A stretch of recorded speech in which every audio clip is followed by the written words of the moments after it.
یەکەمین دیمانی شانۆیی دیاسپۆرای کوردی لە 16ی مانگی داهاتوو لە شاری هالە لە ئەڵمانیا بەڕێوەچێت. دیمانەکەش لەلایەن هونەرمەند کاروان عەلی مجۆل سەرپەرشتیەکرێت.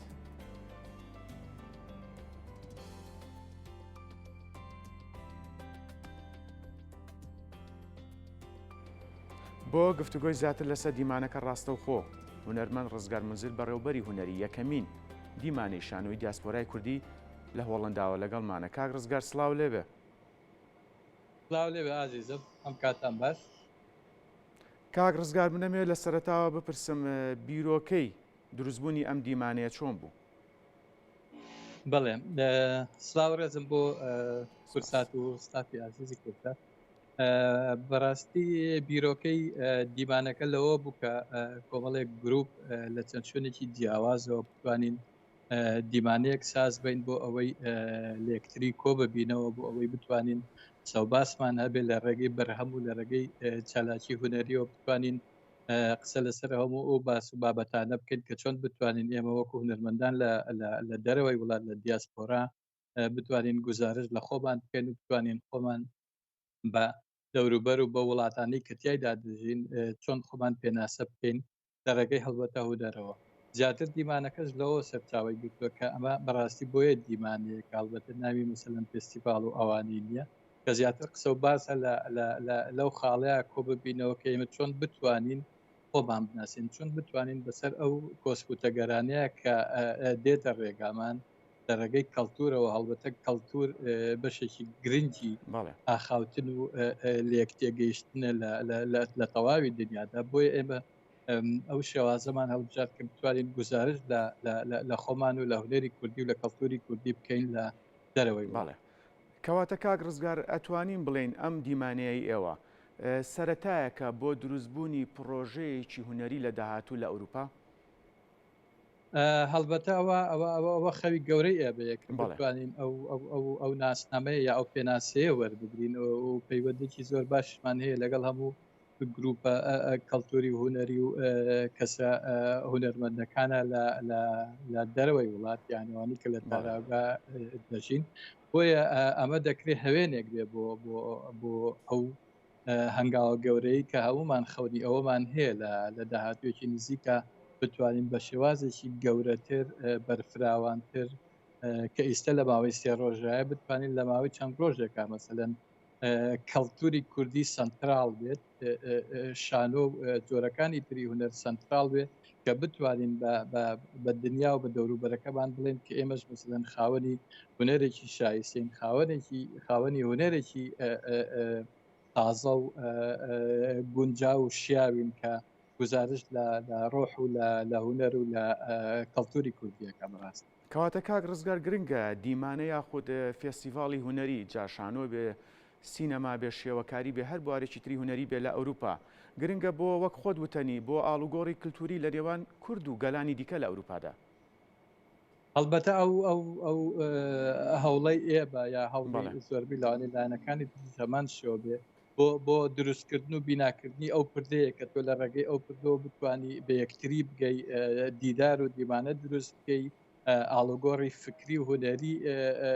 دروست ببێ. بۆیە ئەو دروستکردنی ئەو پردە خۆی بەڕاستی خەونێکی گەورە و هەنگاوێکی گەورەیە بۆ هەمووان بەڕاست. کاک ڕزگار ئەمەیە پرسم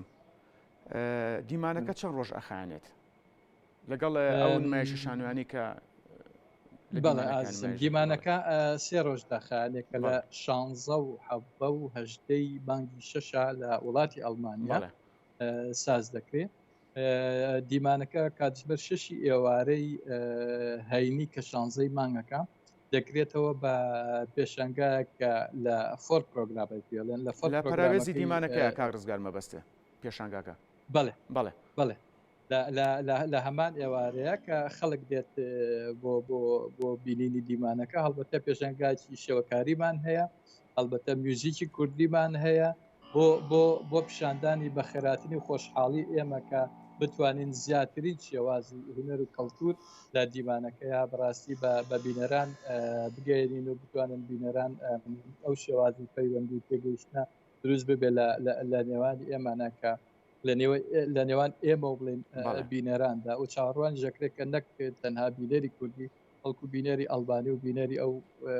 شوێنانەی تر کە لە ئەڵمانی و لە کوردی تێدەکەن بتوانن میوانی دیمانەکە بن بەڕاستی و سەردانمان. بەڵێ کاک ڕزگارە دوا پرسیارم کێ هاوکاری ئەو پرۆژەی ئێوەی کردووە یاخود بڵێن هاوکاری ئەم دیمانەی ئێوەی کردووە یاخود تەنها خۆتان سەرقاڵی ئەم ئێمە وەکو گروپی کابارەتی کوردی کە خۆمان دەستگایکی خۆمان ڕێکخراوی کەڵتوری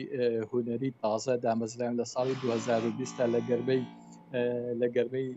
ناخۆشی و مەرگاساتەکانی ساتی کۆرۆنا و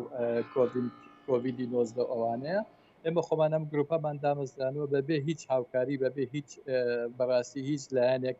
لایەنێکی کەڵتوری مەقسەدم یا وەزارەتێک یا دەستگاکی کەڵتوری ڕۆشنبیری دەرەوە و ناوەی وڵات ئەلبەتەی چاریکاریی نەکردم بۆیە ئێمە وەکو گروپی کابارەی کوردی کە من بۆ خۆم بەڕێوەبەری هوداری بکایە و دەستی بەڕێوەبردنیشت بکایە لەو گروپەیە ئێمە خۆمان هەستاوین بە سازدانی ئەم دیمانی و بە بانگێشکردنی هەموو هونەرمەندان و وانی کە توانیمانە هەڵبەتە ئەکرێ زۆر باشتر لە بەکار بکرێ لە ماوەیشترا بەڵام لە ئێستادا ئێمە ئەوەنەی ئیمکانیتمان هەبوو بێ توانیمانە 5 بەرهەمی هونەری 5 بەرهەمی شانۆیی لە 3 ئێوارەی جیاوازدا نمایش بکرێ کە گروپی تیا لە دەرەوەی وڵاتەوە مەسەلەن دێت کە لە کوردستانەوە یا لە نەمساوە من بۆ خۆم لە هۆڵنداوە دەچم ینی چاڕوان دەکرێت کە هونەرمەندان لە بەشەکانی ترەوە بێن بۆ ئەوەی بتوانین ئەو دیمانەیە بە هەمومان بەسەر بکەینەوە بتوانین زیاترین ئاخاوتن و گفتوگۆ و دیالۆگمان هەبێت لەگەڵ یەکتریا بۆ زاڵبوون بەسەر ئەو کۆسپوتەگەرانەیە کە دێتە ڕێگابان وەکو هونەرمەندان لە دەرەوەی وڵات بۆیە دیسانەوە دووبارە ئێمە وەکو گروپی کابارەی کوردی خۆمان دەست پێشخەریمان قسبە و خۆمان سپۆنسەری سەرەکی و ڕێخەری سەرەکی ئەم دیمانین بەبێ ئەوەی کە بەسەن دەستگاکی کەڵتوری هەڵبەتە لە ڕێگەی علاقاتی شخصی خۆبانەوە توانیمانە لەگەڵ کۆمەڵێ هاوڕێ و ئەوانەیە هاوکاریبان بکەن وەکو داعمی مادی بۆ داپۆشینی ئەو مەصرفانەی کە هەمانە بە زووە کوتر هیچ دەستگایەک بەڕاستی هەتا ئێستا هاریکاری ئێمە نەکردن. بەڵێ هونەرمەند ڕزگار منزیر سوپاس کە لە هۆڵنداوە ڕاستەوخۆ لەگەڵمانە بووی سەرکەوتوو بنەوە کەمیشە.